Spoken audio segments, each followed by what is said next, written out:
Hello, everybody, and welcome to Madmen with a Box Live. We've done this for 144 episodes. I'm Pixel. You should know that by now. That's Landry. You should know that. Hello. Down below, it's Joe of the Corallos. And then there's Gevain with the chat in front of him. That is now a feature, so that way people can go ahead and see. Hey, look at that. Our captivating, our audience of one. Hello and to what Fish. And what an episode it was. It was an episode. It was an episode. It did air on television. Okay. Oh, I'm wondering how I want to go ahead and start about it. Talk about the Interstellar Song Contest. I wish Chris was here. Unfortunately, there's Chris. It's true.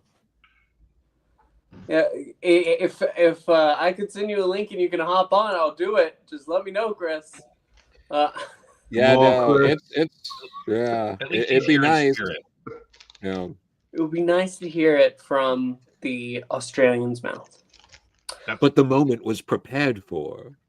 He's right. We should start with his extravagant thoughts. I have it all listed right here. And there's actually two versions of this. He fine-tuned it today. So let's go ahead. Okay. Thoughts again for the Interstellar Song Contest by OZChris. A mishandled below average episode. It starts off strong, but as soon as we get into Act 2, it falls off. The positives. The couple helping the doctor, they're fun. The Susan cameo was actually surprising, intrigued, and worried how they'll approach it in the finale. Songs were all right, I guess. The shot of the audience being flung into space is pretty haunting. Sure. That's all the positives. We're on to the negatives. This wall of text is the negative. Oh, God. All right, let's start with it. Hold it up for everyone to read.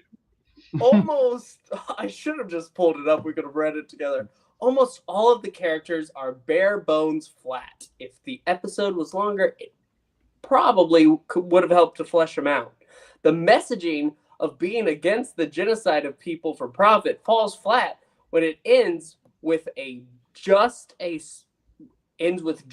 song to spread awareness and no actual consequences for the corporation. If you want to do allegories, don't be passive progressive about it. Because at the end of the day, the corporation seemingly gets off scot-free while the extremist victims go to jail. If you're going to make the victim of a genocide the antagonist / anti-villain, having him attempt to kill 100,000 people and then an additional 3 trillion isn't going to make me feel sympathetic, which I guess is the point with him being an extremist. But sorry, I ain't feeling sorry for him if he's just so bad. I could not tell you what Belinda's character is anymore outside of she's a nurse and nice, I guess, because after her first 3 episodes, there's nothing that has been done to develop her. Lucky Day is the exception because it only had her in 1 scene. Also, doesn't help that apparently RTD didn't tell any of the guest writers what her character was. Sounds very incompetent for a showrunner. Now, the doctor torturing kid. This almost works, but the problem is that half of the reason he goes down this road is because he thinks Belinda is dead, despite the fact he makes it clear that everyone in the atmosphere are in a MMWaB well that he extended and is keeping them safe for now. So he knows Belinda is safe. And the fact the doctor gets no repercussions of doing this is baffling. Like, why is Belinda okay with this? She seemed to enjoy it a little bit. The same Belinda who called him out in episode 1 for enticing her to travel with her after he said he offered the same thing to one lady who died. Donna is okay. It says Donna, Corey, or Clara. I don't know who Corey is supposed to be. You don't remember Corey? Like, we all remember Corey, right? I know you remember Corey. Shut up. Sure, You're not going to gaslight me. You need to go back and watch some Doctor Who. Would none have let the doctor torturing someone not be addressed? Also, the doctor torturing a fellow genocide victim. Yikes. Rory. Okay, thank you. I guess I don't think about Rory that much. That's Doctor Who companion. I like Rory, but Rory's great.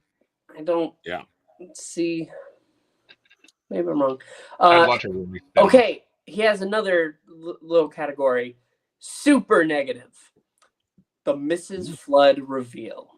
What an absolute fucking joke. Absolutely furious still that it actually happened. I have no faith Russell will pull this off. The convenience of her being the last to be revived, it being so matter of fact and bland that it's revealed that she's a time lady, and then bi-generates. And bi-generation is back, and I still fucking hate it.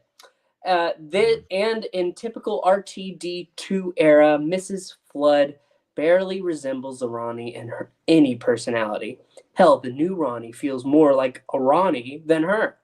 And the fact this mysterious fourth wall breaking character is now reduced to a meek servant. What the hell? We've joked about this for so long. The entire fandom has made this recurring request / gag.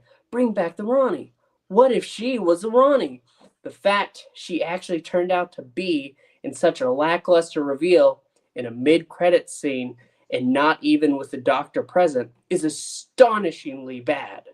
And even the regeneration, or I guess bi-generation energy, yuck. Energy effect is bland. I guess all the Disney budget went to Mr. Ring-a-Ding, which, to be fair, good choice.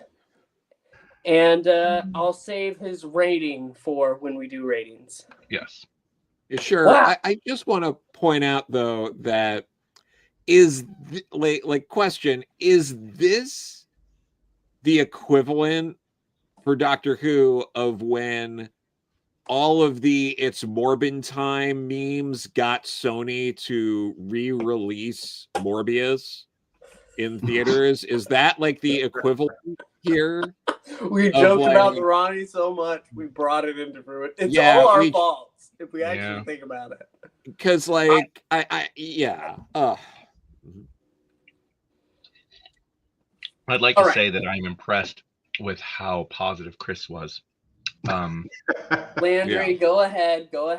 Let's hear it. You didn't. I mean, his name I'm gonna try. Since in the sake of not turning this into a lengthy podcast, I'll focus on the positive.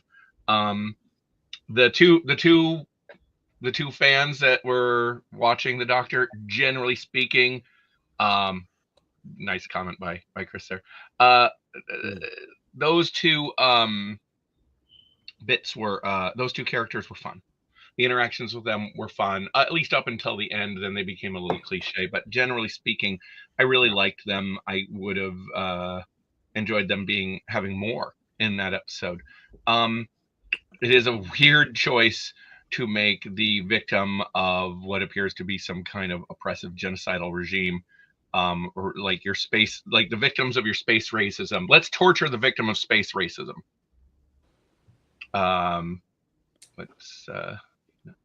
Hello, Ishan. This show continues to handle racism really weirdly.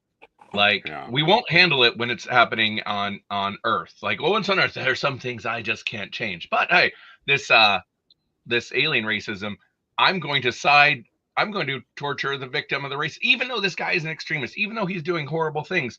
They make such a strong, compelling argument of what a horrible situation that has when we see it when the singer is revealed that she's one of them. Which was anyone surprised by that? No. I'm one of them. Really?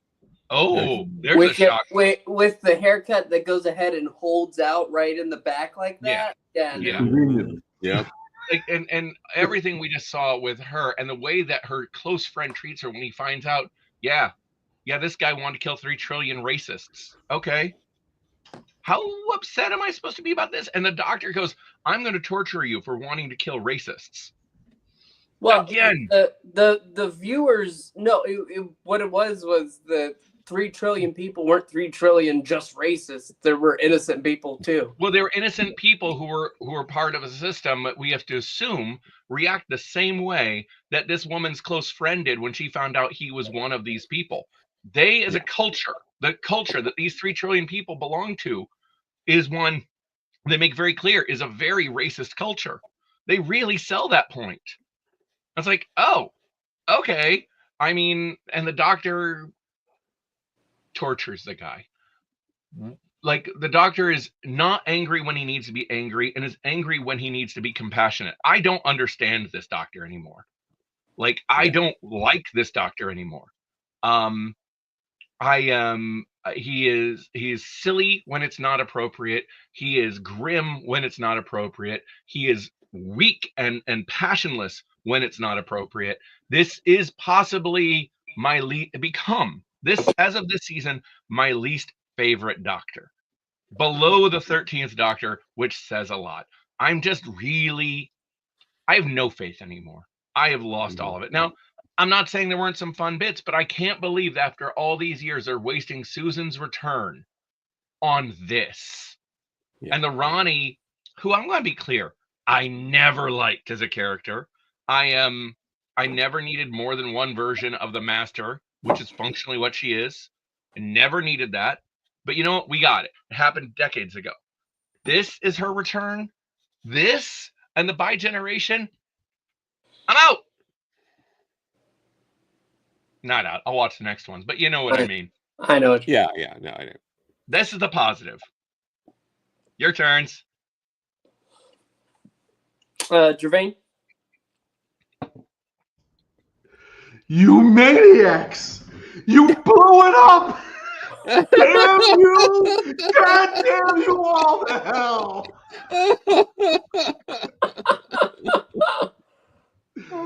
Oh my God. I am equally bitterly disappointed and equally highly amused. I could not stop laughing after that mid-credit scene. I mean, I think Landry and both Joe could appreciate, as writers, I would assume comic fans as well, when the entire audience has pretty much guessed where this is going, and the amount of stupendous courage that it takes to plow ahead anyway and do it. The best I can come up with is Armageddon 2001, for those of you out there who are DC Comics fans, when everybody figured out that Monarch was going to be Captain Atom, and they just went ahead and said, nope, we're just going to make it Hawk and Hank Hall and just turn everything upside down. Because better that we just get caught way out there with an ending or a turn that is just completely freaking obvious. I understand it's television. I understand the cost involved. You can't turn on a dime like that. But bruh, the fact that we've been calling this it felt like since last season, we're going to bring the since the Church of Ruby Road, since Church of Ruby Road, that people have been calling this before. Yeah, and that no one had the wherewithal to call it audible and just do anything but this. Then to repeat the greatest sin of this run so far, which is bi-generation. Really? It wasn't even necessary. It was bad enough you were going to do the Ronnie and get caught out there. You take that and then combine it with one of the stupidest things other than a timeless child, and you put it together in one scene. I mean, I don't know. To Landry's point, you almost would have to be insane just not to say, okay, look, I'm just going to watch these last 2 episodes, just see how much worse they can magnificently screw this up. But this was, it was so insane that is like, I don't know whether to love it or to hate it. I'm pretty sure I'm supposed to hate, I should hate it, but it's just the unmitigated gall that they would go ahead and do this. It was, in regards to the rest of the story, yeah, the couple was cute. I thought there was a missed opportunity with the black guy who was the medical professional not sort of forming a bond with Belinda, given that, especially when you have all of these victims, all these victims at hand, that you would have thought they would have played, the two of them would have played a more vital role in bringing that to a resolution. And I'm with Landry. The characterization of the doctor has been extremely uneven. If anything, you would have thought he would have been more sympathetic to Kid than he was. And the fact that, yeah, it's just like, it was forced. Again, this whole season has been marked by something is really fundamentally, structurally off. This whole season felt like, on one hand, it's like, it just feels like very amateurish. That's the way I have to come down to it. If I was an editor, a showrunner working on this series, this would have, the script doctoring on this would have been obvious. It's like you can't have him get mad about Belinda being dead when you know damn well the people are still alive. It's said multiple times throughout the episode. So it's like, dude, what are you so upset about? I mean, look, okay, they tried it. You stopped them. You've let people off or been more sympathetic to people for less, to the point where you are like literally like torturing the guy potentially to death.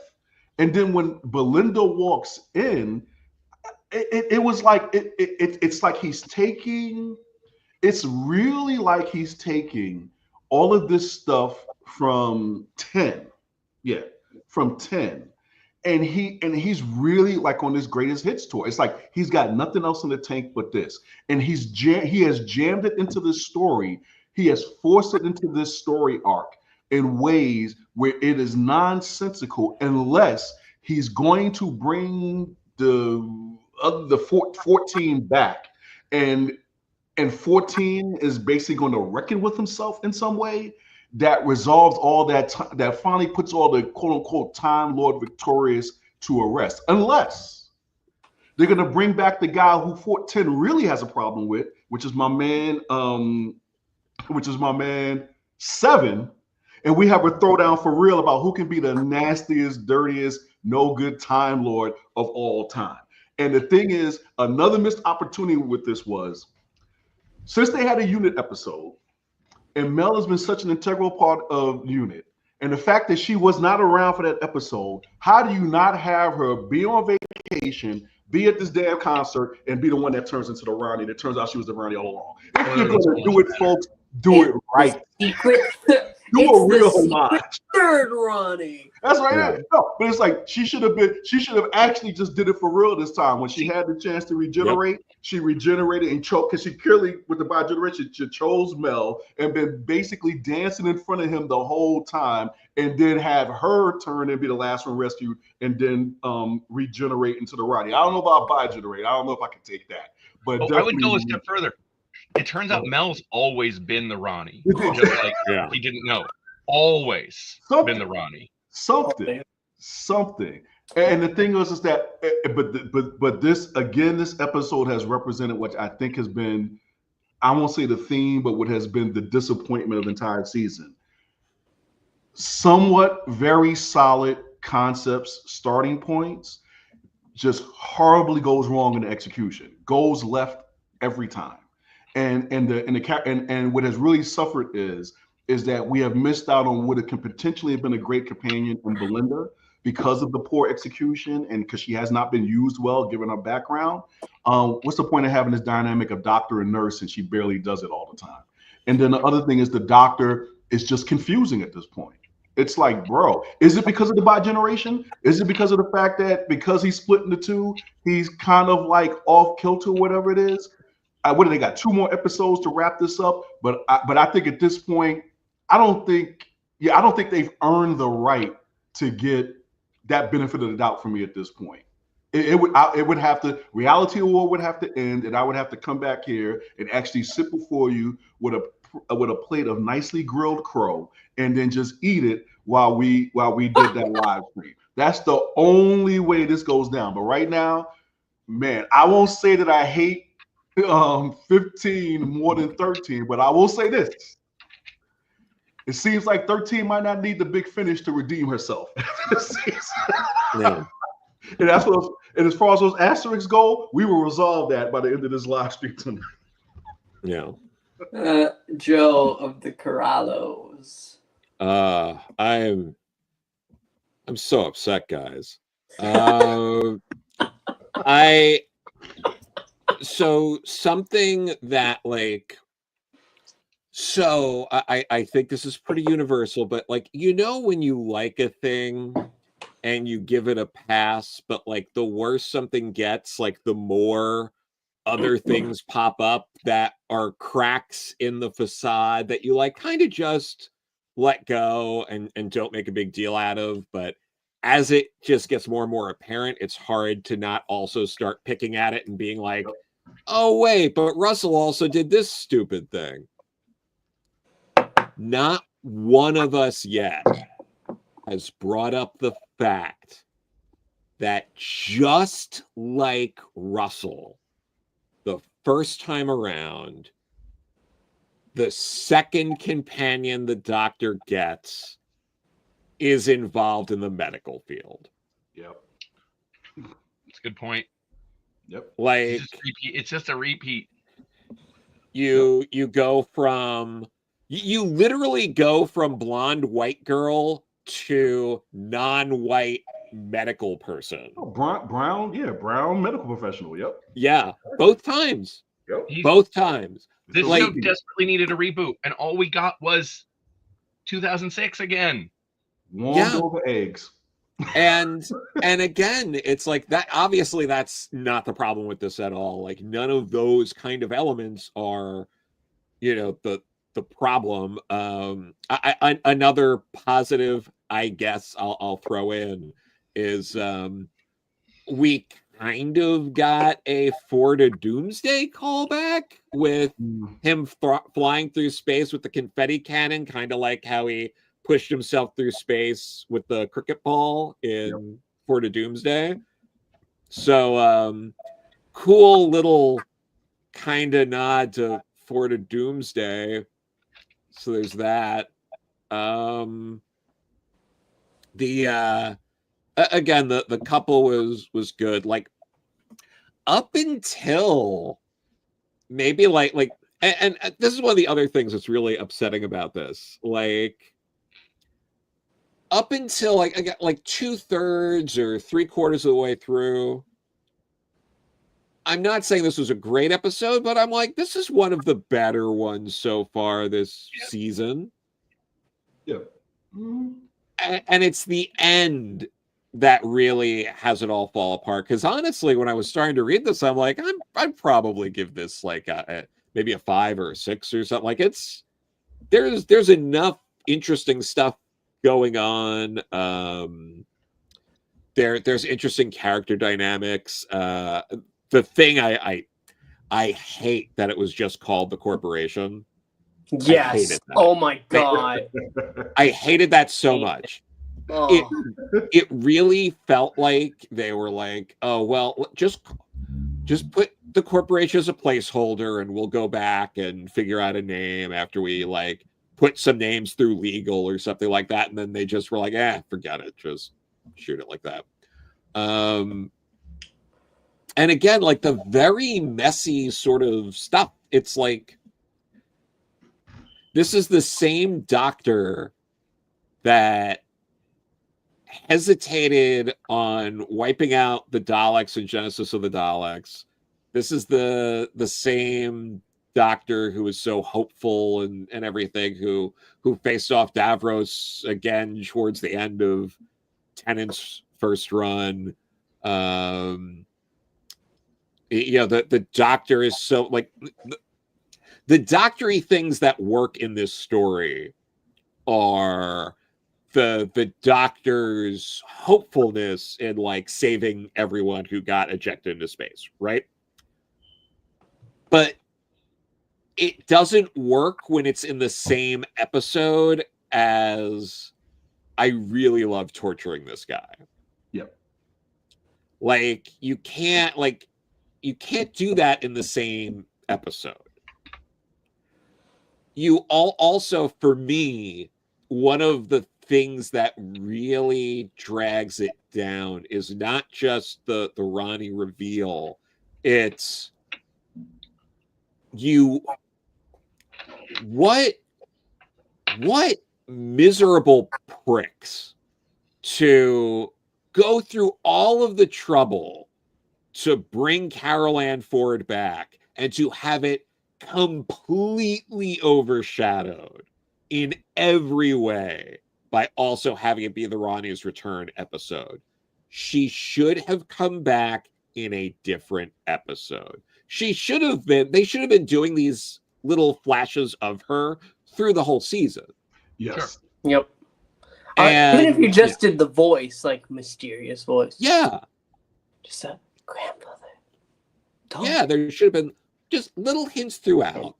And then it wouldn't have mattered having the same scenes with her being dramatic. It would have been okay if we got more of Susan this episode than we did in the previous episodes, as long as she was showing up and there was a little bit, because it just so undercuts her return for one of the least interesting classic Who villains. And I mean, I had to show clips to some friends of mine who didn't understand why people weren't excited, like classic Who fans weren't excited about the Rani. So I showed them clips from like Time of the Rani, and they were like, "Oh, yeah, okay, Yep. like, yeah, we get it now." I had my friend, a friend of mine, watch Mark of the Rani because I was like, "This is the one that's watchable." Yep. You know, everything else is, yeah, it's not, please don't. But yeah, it's so upsetting. And again, the Rani's not even the Rani really here, because and a friend of mine was discussing this early in the week. She doesn't actually have any beef with the Doctor directly. No, Her character, her character's just doing horrible experiments. She's unethical, but she would rather just avoid the Doctor and not have the Doctor show up and deal with her shit. That's part of why she was pissed at the Master and Mark of the Rani. You know, she is not happy that the Doctor's there for Time of the Rani, and you know, she's dealing with the Doctor now that he's there, but she would have rather him not show up. Like, she doesn't have direct beef with the Doctor, so it doesn't really make sense why suddenly she doesn't just have beef, but has been stalking him for 2 seasons. In fairness, that was the case with the Master originally too. The Master didn't have a specific go back to the Pertwee era, the very beginning. The Master is just doing his thing, and the Doctor's like kind of assigned to stop him. And yeah, they knew each other, yada yada. I could see them making sense of the Ronnie having an issue with the Doctor at this point, since there is a whole plot point here that this is post destruction of Gallifrey twice, I guess technically, and so she may have, like, you know, their relationship would have evolved by this point if I gave a about the Ronnie to begin with, which I don't. Sure, but like, again, like, there's a lot of stuff here that's just like, let's stop doing these things where we're like, we're just not going to explain like 3/4 of the really important stuff that an audience should know, and like maybe Big Finish will cover that at some point. You know, it's like, no, like, we as the audience, we don't know what that relationship, like, and again, like, she isn't this, like, she's appeared 2 times canonically, arguably 3 times, depending on who you talk to about Dimensions in Time.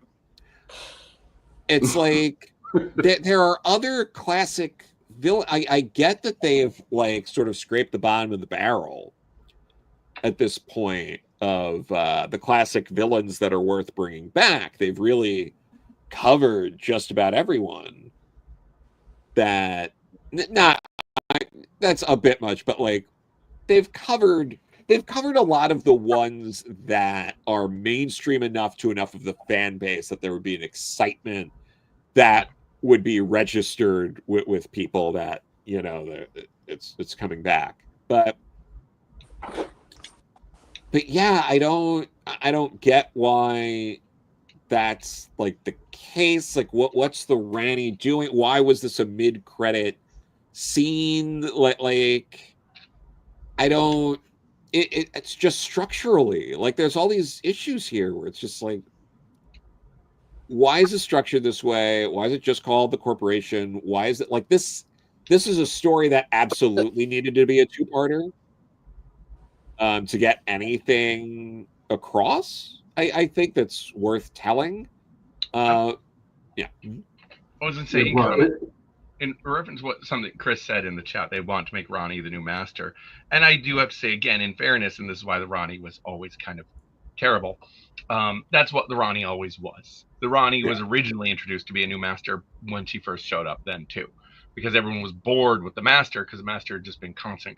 Let's do something different. And it was bad then. It's bad now. Yeah.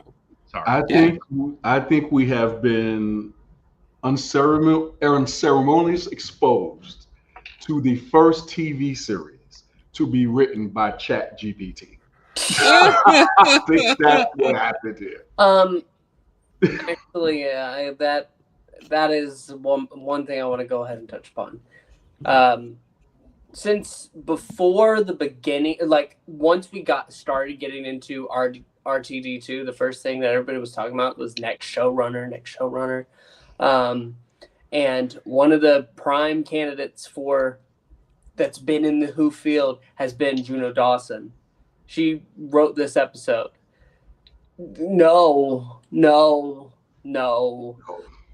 On top of the corporation just being the corporation, going ahead and decimating the planet of Helia for honey flavoring and thus destroying their entire supply. Like I mean, they didn't just take it over and like enslave the Hellians. They just took what they could and destroyed it so that way nothing more could grow, which that doesn't seem like good business in the long run, but that's there's also I hated when the Doctor went ahead and blew himself into the airlock with a confetti cannon. That was great. Sure. But then when they go ahead and revive him, and he says, "Did I just do that? Camp? What? Why would you do that? What? We get that it's camp. We get it. Why are you telling us this? That's what makes it. It's you take the fun out of it. It's like you explaining the joke. What else? I get it. I get that it's supposed to be a big moving moment at the end where she's singing the song of her people. But she sings a song that has no, like, we don't, they didn't write a song. They made up what could be a language and had her sing it. It's lazy. It feels lazy. There's no emotional component there. No, not at all. Noise. It's literally her wailing at the screen. And I mean, it's just filled with these bunch of little lazy things. You have your main character be called Kid because his mother never really got to answer the name. So when he was a baby, like, there's nothing to grow upon. These are little cutout characters just placed in the situation. It's this is an atrocity on so many levels. I thought the couple was fun. Yeah. I think we all agree on that. They're the best part. Yeah. I am the only person that I know that still likes the Mavity joke. I'm all by myself. I know. It's fine. I'm fine with Mavity. It's funny, you know. Yeah, it's fine.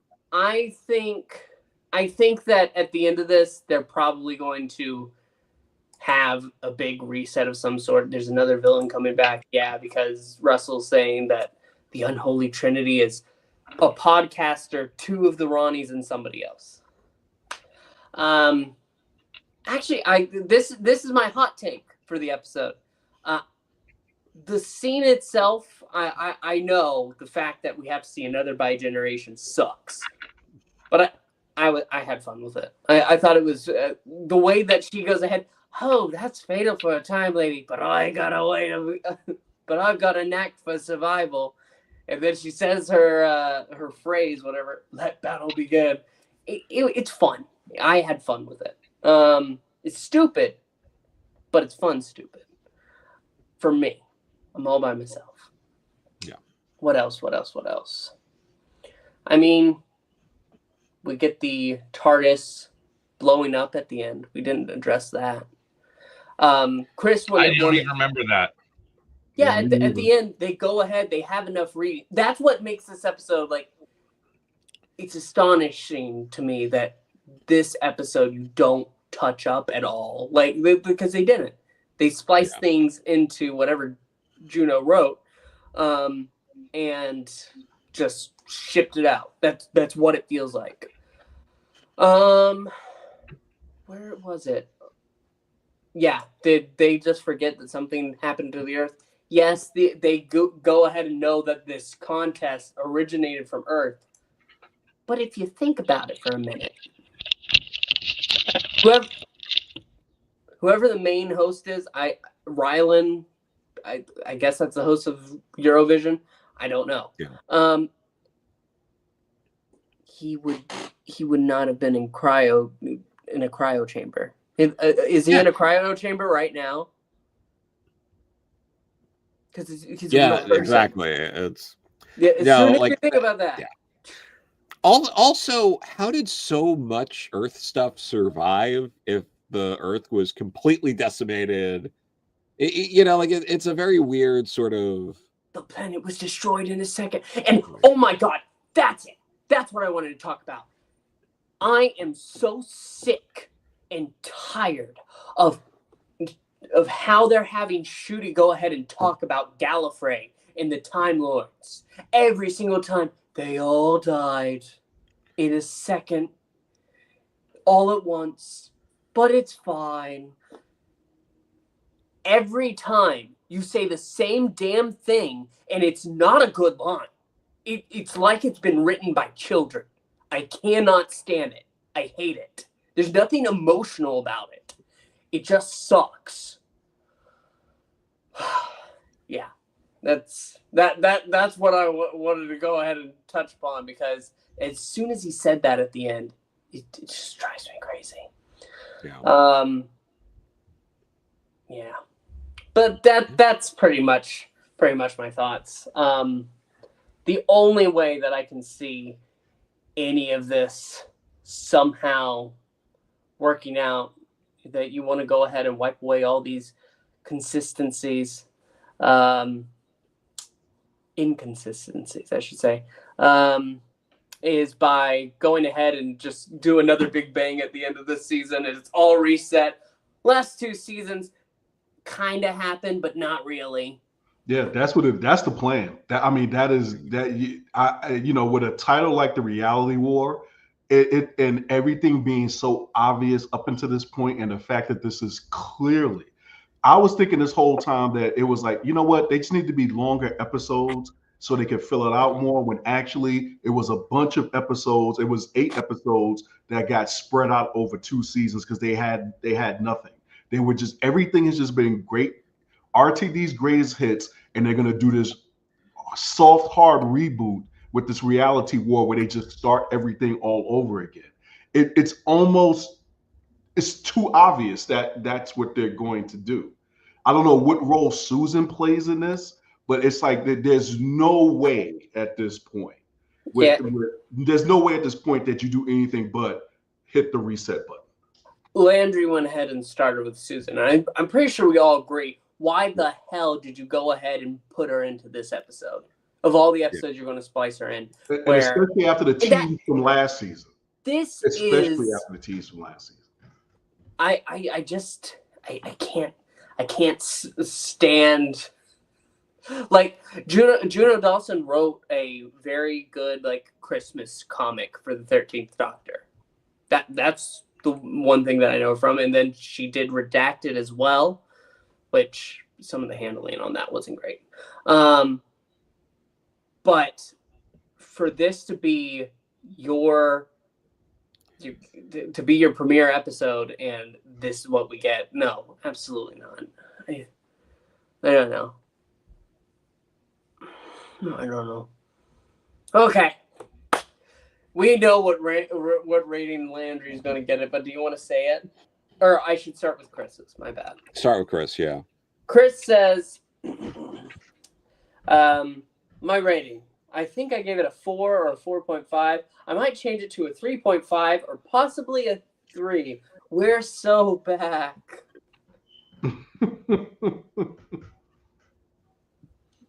Yeah. Okay, Landry, now. Okay, so the problem I'm having is that right now what this is doing would be bringing all my previous numbers down. Yep. Yeah. So while I do think this has some redeemable moments and some enjoyable moments, and in some ways it just reminded me what I'm missing. I'm missing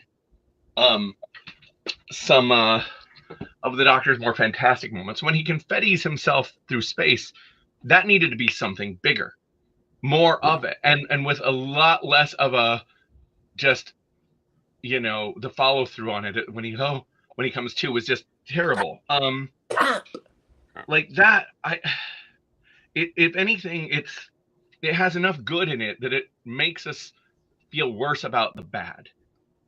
And yeah, I'm going to give it a 3, which is lower than some ratings I've given on episodes that have not been as good. But in the context of this and how I'm reassessing my view of this as a series, I'd probably give those previous numbers lower ratings now. Yeah. It's a show on decline. Yep. You look confused, Pixel. Yeah, when you came in, your name was Landry 1-star reviewer Walker. I thought you were going to write this episode 1 star. No, that was me being facetious. I wasn't actually going to give it a 1 star. No, because there are some redeemable moments, and honestly, it's those two guys, the confetti moment, and some of the presentation stuff, the people going up into space, pretty much the stuff that Chris put in his, like, yeah, Chris kind of nailed all the good stuff and the bad stuff. We could have just been here for a reading of Chris's review, and it would be like, yeah, Chris got it right. Not much to argue with there. Okay. All right, Gevain. Yeah, so I'm taking the asterisks off, and I'm with Landry on this one. Like, you don't want to run into the danger of your previous scores going down to something a lot lower. But I have to take everything from Robot Revolution up to now and just give them all a 3. I think there were a lot of good concepts in this season. Some of it was warmed over stuff from earlier seasons, particularly 10 stuff. But I think some of the fixes here were just too obvious. It's like I think anybody who I think it is a current assistant editor at Marvel would have caught half this stuff and could have improved it. And that, for those of you who are familiar with that situation, know exactly what I'm getting at. This has been amateur hour. This has been amateur hour. This Literally, that's a phrase that was going through my mind. Amateur hour is exactly. It's been amateur hour. So I have to give, even though I like stuff like the Revisited Midnight episode, I like the couple in this. I've really enjoyed Belinda as a companion. I did like Let's Know That. I like bits and pieces throughout all of this. Throughout all of this, I've been saying that if they were able to tie all this up with the season finale, I'd probably rank this one of the greatest seasons if it all made sense and everything paid off. But I do not think that's going to happen. So I have to give it a 3, and I have to retroactively go back for the previous episodes of the season and also give them 3s. Joe of the Corallos. Yeah. Yeah, no, 3 just sounds right for this because, like, again, there were some really good elements to it. If the last act was different, this could have easily been an average or maybe even above average story, but no. And yeah, it's becoming clear that like the path to a good ending this season's closing rapidly. There's still a chance. Maybe this third part of this Trinity is going to be a real out of left field thing. I don't know. Maybe it's Omega. Maybe it's Don't you dare. I don't want Omega touching this mess. No, I get it. But like it's like maybe it will be something that will surprise me. Maybe it is the Celestial Toymaker comes back and they've been like keeping a tight lid on it or something. Like, I don't know. The Celestial Toymaker comes back and I've been making the story bad on purpose. Well, this is a very meta season, so maybe. Isn't it been poorly written? I'm actually a genius. Well, it doesn't matter. So yeah, so yeah, I know. I'm just babbling at this point. You can go Pixel. No, I was going to joke and say, you know what? Those goblins from the first episode, they've actually just been ruining the writer's room the entire time. That's what it is. No, but what it is, the Toymaker, the Toymaker's gonna come back and he's just gonna let us know. Well, that's all right then, and then he'll just dance off into the Well, I wish like then it really would be. Well, that's all right then. I forget I have that sound bit in there. No, I don't. Yeah, no, this episode sucks on many levels. It could have been better. Half of it is just lazy writing. Yep. It's really just lazy writing. Like the last episode really needed work done to it because there's a lot of cool concepts in it. This is fine. I have no connection with Eurovision, so that's nothing for me. But this really was not a good episode. I think I'm going to rate it the lowest here. It's a 2.5.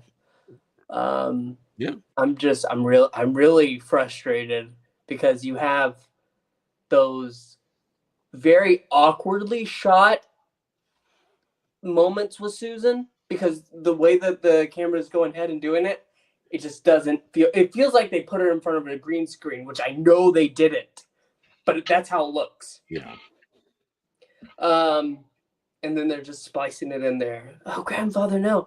And the fact that he is saying, "You've put a sliver of ice in my heart." Yep. You have 2 hearts there, buddy. But on top of that, really? Kid is one of your worst enemies now? Yep. Really? Yeah. Really? Like I get you being mad that I can even go ahead and forgive that Belinda might be considered dead in his mind because he hasn't been able to figure out a way that he's going to go ahead and save these people. It's not until he knows Belinda's safe and the pest that his kid goes away. Well, I mean, I think that's part of the problem is I don't care about this companion. I don't care. Yeah. I didn't care about Ruby. I don't care about this companion. This doctor comes off very me-centric most of the time. And because the Doctor doesn't, other than the Doctor will make proclamations, I care so much, but I don't really see it. They purposely tried to choose a Doctor that comes off very self-obsessed. And because the Doctor doesn't seem very invested in the companion, I don't feel very invested in the companion. That's a problem. Yeah. I'm not certain I completely agree with that. There have been really good moments between the Doctor and Belinda. Like I said, it's moments during this season where I've seen the two of them together, and you go ahead and you get that care. Like, they actually do care for each other. I mean, I think they proclaim to care a lot, but look at Eccleston's Doctor with Rose in the second episode where they go to the future and they see the Earth blow up, and how they're real, like, two people who barely know each other, getting to know each other on a trip, and really kind of starting to become friends in a very human interaction. And I don't feel like we've ever had that with these characters. They're just thrown right into big moment, big moment, big moment. There's no natural growth between them. They tell us how important they are to each other, but they don't show us.